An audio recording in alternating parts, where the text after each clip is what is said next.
the Napoleonic era also gave him an unprecedented insight into the great military and political leaders of the day. And he believed that the Napoleonic Revolution warfare is actually best represented a return in terms of the ways in which wars should be fought. And in contrast to Clausewitz, who argued the French Revolution had fundamentally transformed the conduct of the war, Jomini tried to explain Napoleon's success and failures in accordance with his views on the immutable principles of military strategy.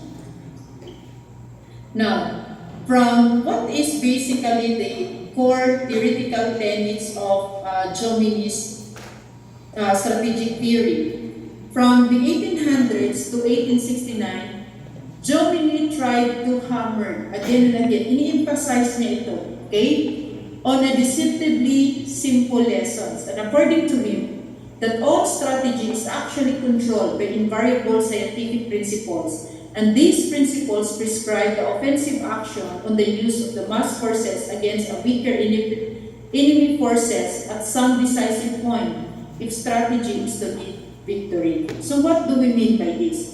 He simply emphasized the importance of the use of the concentration of forces, okay? And such that, ang sabi niya dito, all strategy is actually controlled by invariable scientific principles. Meaning to say, if you will try to analyze and you know already about your enemy, you can actually calculate, okay, a better calculations.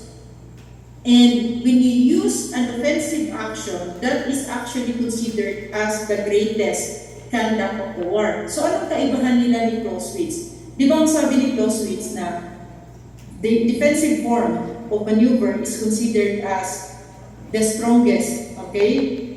The strongest conduct of the war. Pero ang kay Jomini, ang sa kanya is the greatest, okay? The greatest and the strongest form of warfare is actually the use of an offensive action. Bakit na sinasabi ito?